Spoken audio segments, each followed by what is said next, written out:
இப்ப பார், அந்த தமிழ்நாட்டுல கல்வி எப்படி சிறக்கணும் அப்படிங்கறத சொல்றேன். டீச்சர் சொல்வாங்களா, அதுல ஒண்ணு இருக்கும், கரெக்டா 98 வாங்கும். அது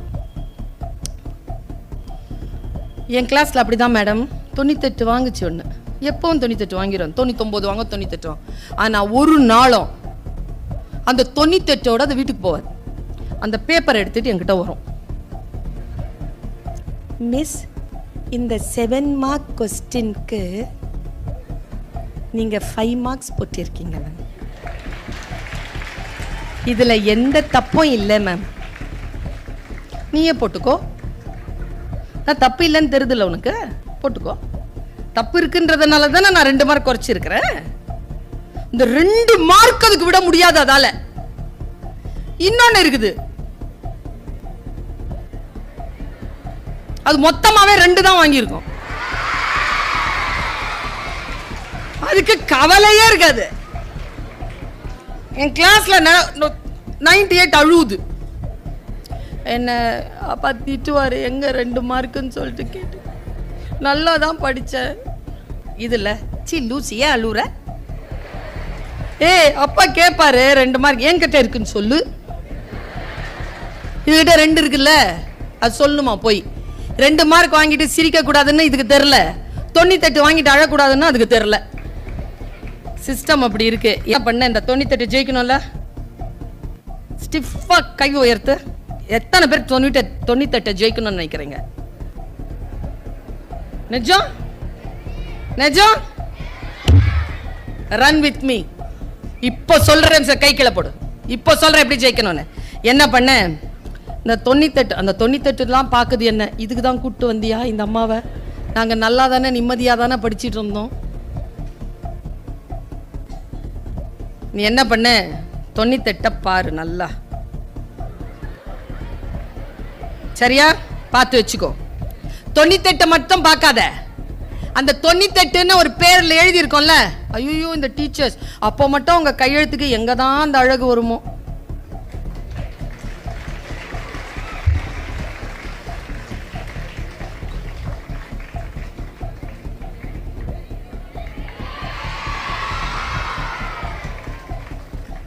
நமக்கு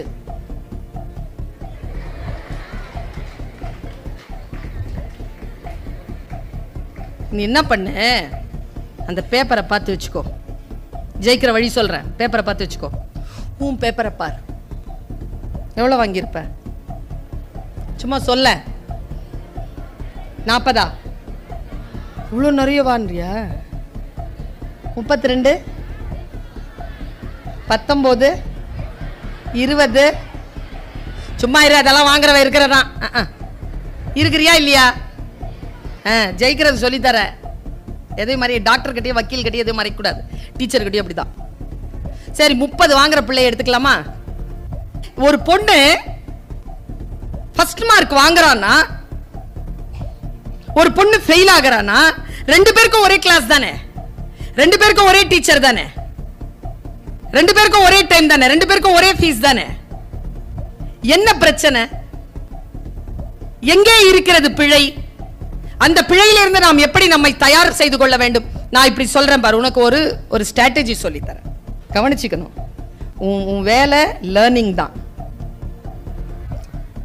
இப்போ 30 நான் 98 ஜெயிக்க வைக்கிறேன் பார். ஏன் 20 ஜெயிக்க வைக்கிறேன் பார். ஒரு பிள்ளை கூட தோக்க கூடாது, ஒரு பிள்ளை கூட ஃபெயில் ஆக கூடாது. எப்படி? இந்த ஸ்ட்ராட்டஜி மட்டும் பிடிச்சுக்கோ, தோக்க மாட்டேன். நான் அப்படி பிடிச்சுதான் ஜெயிச்சேன். இன்னைக்கு நான் பல்கலைக்கழகத்திற்கு கீழே இணை பேராசிரியராக பணிபுரிகிறேன். Doctorate in literature, university rank holder நான்.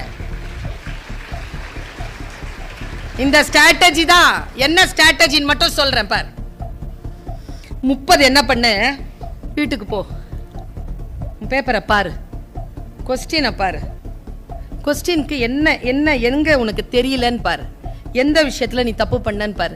ஈஸியான வேய கொஞ்சம் படி, 2 மார்க் அதிகமா வாங்க அடுத்த டெஸ்ட்ல. எங்கேயோ தப்பு பண்ணல, அதை only 2 ட்ரை. அதான் டெய்லி தான் வைக்கிறாங்களே டெஸ்ட். 2 மார்க்ஸ், 30ங்கிறது 32 போ. ஒன் வேர்ட் கொஸ்டின்ஸ்ல கவனம் செலுத்தலையா? ஒன் வேர்ட் கொஸ்டின்ஸ்ல கவனம் செலுத்து. 5 மார்க்ஸ், 7 மார்க்ஸ், 10 மார்க்ஸ் கவனம் செலுத்து. உன்னை நீயே கவனிச்சு பார், கவனம் செலுத்து. 32 வாங்க, அடுத்த டெஸ்ட்ல 34 வாங்க. ஃபெயில் தான், பரவாயில்ல. 19 வாங்குறியா? 22 வாங்க, பரவாயில்ல. 23 வாங்க, பரவாயில்ல. 24 வாங்க. ப்ராக்ரஸ் பண்ணிக்கிட்டே போ. ஒரு நாள் வரும், ஒரு மாசத்துக்கான எண்டு ஒரு மார்க் எடுத்து பாரு. 19 வாங்கி இருப்ப, 36 வாங்கி இருக்க, ஃபெயில் தான். ஆனா அந்த பொண்ணை பாரு, 98, அதுவே கிளாஸ் ஃபர்ஸ்ட் தான். அது 86 வாங்கி இருக்கும், அதான் கிளாஸ் ஃபர்ஸ்ட். ஆனா நான் சொல்றேன், 98ல இருந்து 86 அவ தோக்குறா, 19ல இருந்து 36 நீ ஜெயிக்கிற. ஜெயிக்கிறதுக்கான ஸ்ட்ராட்டஜி இது. உன்னை நீயே ஜெயிச்சுக்கிட்டே போ, உன் மார்க்க ஜெயிச்சுக்கிட்டே போ.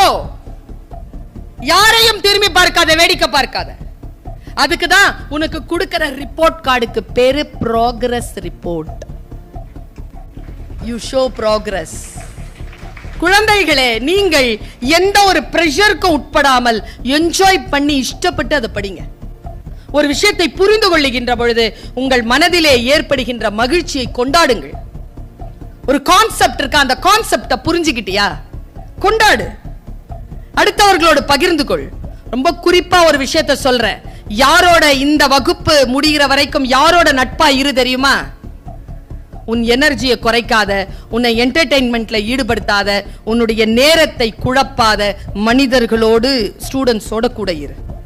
உன் நேரத்தை சுரண்டி தின்கிற, வெறும் கலாட்டாவாகவும் பேச்சாகவும் குப்பையாகவும் பேசிக் கொண்டிருக்கின்றவர்கள் பக்கத்துல இந்த வகுப்பு முடிய உட்காராது.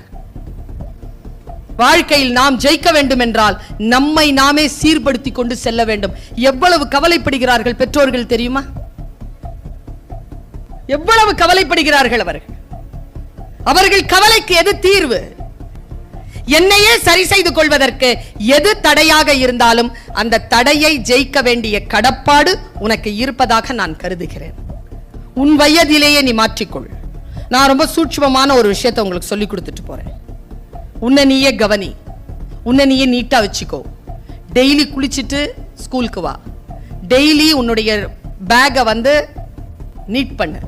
உன்னுடைய பெட்டை நீ நீட் பண்ணு. நீ போயிட்டு வந்திருக்கிற பாத்ரூமை நீ நீட் பண்ணு. உன்னுடைய பிளேட்டை நீ கழுவி வை.